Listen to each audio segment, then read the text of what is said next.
అలానే మిస్సెస్రావు.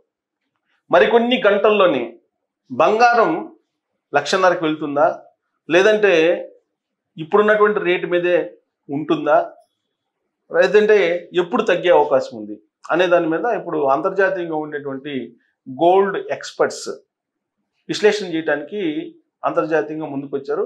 వాళ్ళు చెప్పిన దాని ప్రకారం నేను మీకు కొంత సమాచారాన్ని యాడ్ చేసి రాబోయే రోజుల్లో ఏం జరుగుతుంది, కొన్ని గంటల్లో ఏం జరగబోతుంది అనేది మనం ఎక్స్పెక్ట్ చేయొచ్చు.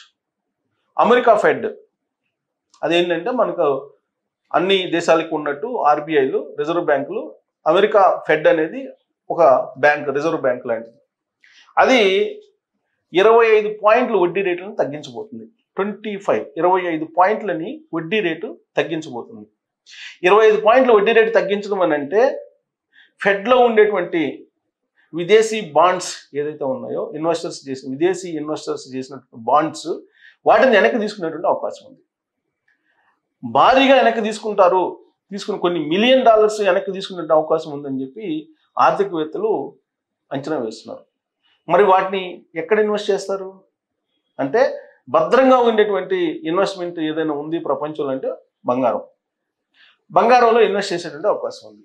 అందుకే ఇప్పుడు అమెరికా ఫెడ్ 25 పాయింట్లని వడ్డీ రేట్లను కనుక తగ్గిస్తే బంగారం రేటు అంతర్జాతీయ మార్కెట్లో ఔన్స్ దాదాపు $3,800 నుంచి $4,000 వరకు వెళ్ళే అవకాశం ఉందని చెప్పి అంచనా వేస్తున్నారు. అంటే $4,000 అంతర్జాతీయ మార్కెట్లో ఔన్స్ బంగారం వెళ్ళిందని అంటే భారతీయ మార్కెట్లో, మన బులియన్ మార్కెట్లో బంగారం 1,25,000 నుంచి 1,30,000 వరకు టచ్ అయ్యే అవకాశం ఉంది. కొన్ని గంటల్లోనే 10,000 పెరిగినా ఆశ్చర్యపోవడం లేదు. 24 గంటల్లోనే అమెరికా ఫెడ్ ఎప్పుడైతే 25 పాయింట్ల వడ్డీ రేట్లను తగ్గించిందని చెప్పి అఫీషియల్ న్యూస్ బయటకు వస్తుందో ఆ వెంటనే ఇప్పుడున్నటువంటి రేటు కన్నా 10 నుంచి 15,000, 20,000 పెరిగేటువంటి అవకాశం లేకపోలేదు. అంటే ఆ వడ్డీ రేటును తగ్గించినప్పుడు విదేశీ ఇన్వెస్టర్స్ ఫెడ్ నుంచి ఎన్ని బాండ్స్ని, ఎంత పరిమాణం ఉన్నటువంటి బాండ్స్ని విత్డ్రా చేసుకుంటారనే దాని మీద బంగారం రేటు ఆధారపడి ఉంది.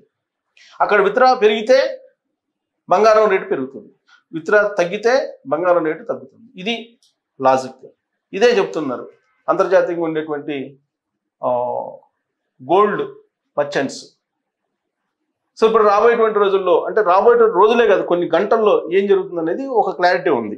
మరి రాబోయేటువంటి రోజుల్లో పరిస్థితి ఏంటి అని అంటే ఇప్పుడు బంగారం రేటు పెరగడానికి కారణం అందరికీ తెలిసిందే.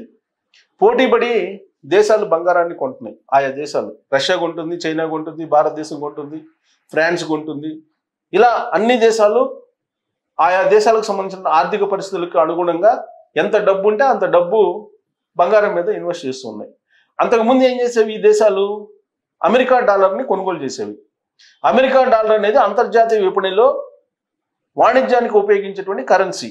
అందుకే అమెరికా డాలర్ని ఎక్కువగా ఆయా దేశాల ఆర్బీఐలు కొనుగోలు చేసేవి. కానీ ఇప్పుడు అమెరికా డాలర్ అంతర్జాతీయ విపణిలో, అంతర్జాతీయ మార్కెట్లో బలహీనపడుతూ వస్తుంది.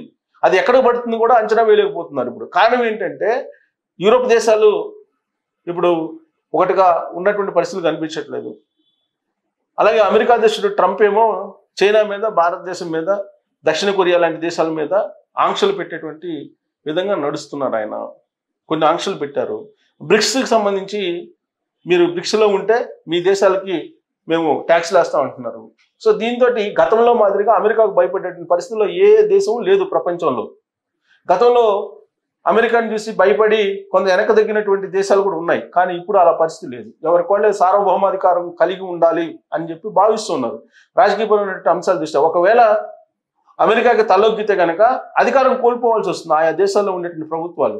ఇప్పుడు నరేంద్ర మోడీ గారు కూడా ఇప్పుడు ఒకవేళ కనుక రష్యా ఆయిల్ని కొనుగోలు చేయకుండా అమెరికా చెప్పినట్టు ఆపేస్తే ఇక ఆయన భారతదేశంలో రాజకీయంగా తన అస్తిత్వాన్ని కోల్పోవాల్సినటువంటి పరిస్థితి ఉంది. అందుకే ఇప్పుడు ఆయన అనివార్యంగా రష్యాతోటి కలిసి ఉంటున్నారు, చైనాతోటి వ్యూహాత్మకంగా కలిసి ఉంటున్నారు, దౌత్యపరమైనటువంటి చాకచక్యాన్ని ప్రదర్శిస్తూ ఉన్నారు. ఇలాగే మిగతా దేశాలు కూడా అక్కడ వ్యూహాత్మకమైనటువంటి రాజకీయాన్ని నడుపుతూ ఉన్నాయి. ఇలాంటి పరిస్థితుల్లో అమెరికా వ్యతిరేకంగా ప్రపంచంలో ఉన్నటువంటి మెజారిటీ దేశాలు ఉన్నాయి. అందుకే అమెరికా డాలరు అంతర్జాతీయ విపణిలో మారక ద్రవ్యంగా పనికి రావట్లేదు. ఇప్పుడున్న పరిస్థితుల్లో బంగారం ఏం అవుతుంది అనేది అన్ని పోర్టల్లో జాతీయంగా కానీ అంతర్జాతీయంగా కానీ ఇప్పుడు అనేక మంది అనేక రకాలుగా రివ్యూస్ ఇస్తూ ఉన్నారు. సరే, అథెంటిక్గా ఉండేటువంటి ఒక రివ్యూని నేను మీకు చూపించేటువంటి ప్రయత్నం చేస్తాను. సో అది ఆ రివ్యూ చూసిన తర్వాత మీకు ఒక అవగాహన రావచ్చు. ఇది బంగారం ధర మీద వస్తున్నటువంటి న్యూస్. అటు అన్ని చోట్ల అంటే అంతర్జాతీయంగా కానీ జాతీయంగా కానీ బంగారు ధర సరికొత్త చరిత్ర సృష్టించింది. దేశీయ మార్కెట్లో మంగళవారం తులం అంటే ఈరోజు తులం బంగారం 1,10,000 మార్కును దాటి జీవితకాల గరిష్టాన్ని నమోదు చేసింది. అంతర్జాతీయంగా నెలకొన్న రాజకీయ ఉద్రిక్తతలు, అమెరికా ఫెడరల్ రిజర్వ్ వడ్డీ రేట్లను తగ్గించవచ్చన్న బలమైనటువంటి అంచనాల నేపథ్యంలో పెట్టుబడిదారులు బంగారాన్ని సురక్షితమైన పెట్టుబడిగా భావించడంతో ధరలు ఆకాశాన్ని అంటాయి.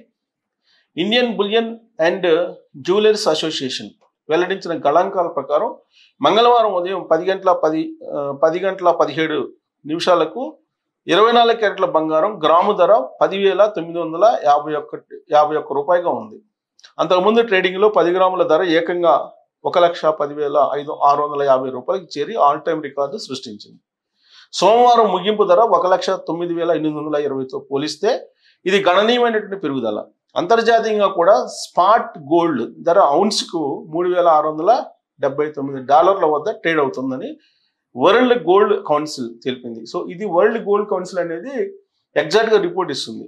ఇప్పుడు ఇది ఇలా ఉంది కదా, ఫెడ్ రేట్లు కనుక తగ్గిస్తే ఈ $3,679 అనేది $4,000 వెళ్ళే అవకాశం ఉంది. అప్పుడు ఈ బంగారం ధర గ్రాము 10,951 నుంచి 12,000కి వెళ్ళిన ఆశ్చర్యపోసం.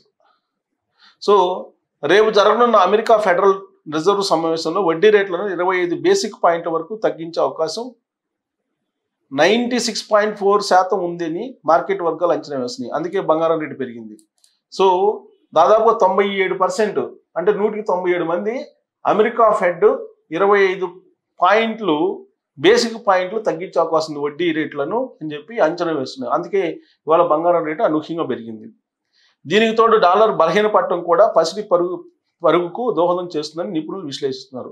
బంగారంతో పాటు వెండి ధరలు కూడా భారీగా పెరిగాయి. మల్టీ కమోడిటీ ఎక్స్చేంజ్లో అక్టోబర్ ఫ్యూచర్స్ కిలో వెండి 1,29,452 వద్ద ట్రేడ్ అయింది. ఎలక్ట్రిక్ వాహనాలు, సోలార్ ప్యానెళ్ల తయారీలో వెండి వాడకం పెరగడం కూడా ధరల పెరుగుదలకు కారణంగా నిలుస్తుంది. ఎలక్ట్రిక్ వాహనాలు, సోలార్ ప్యానెల్ ఇవన్నీ హవా నడుస్తుంది. బహుశా అందుకే ఇవన్నీ కూడా పెరుగుతుంది. దేశంలోని ప్రధాన నగరాల్లోని బంగారం ధరలు భారీగా 10 గ్రాముల పసిడి ధర ఢిల్లీలో 1,10,660 రూపాయలు, ముంబైలో 1,10,450 రూపాయలు, బెంగళూరులో 1,10,540 రూపాయలు, కోల్కతాలో 1,10,310 రూపాయలుగా ఉంది. అన్ని నగరాల కంటే చెన్నైలో అత్యధికంగా 1,10,770 రూపాయలుగా నమోదైంది. మరోవైపు భారత్లో gold exchange traded funds ETF లోకి ఆగస్టు నెలలో $233 మిలియన్ పెట్టుబడులు రావడం ఇది గమనించదగ్గ విషయం. సో ETFలో కూడా పెడుతున్నారు. సో కాబట్టి మరికొన్ని గంటల్లో ఫెడ్ వడ్డీ రేట్లను తగ్గిస్తే బంగారం రేటు పెరగబోతుంది.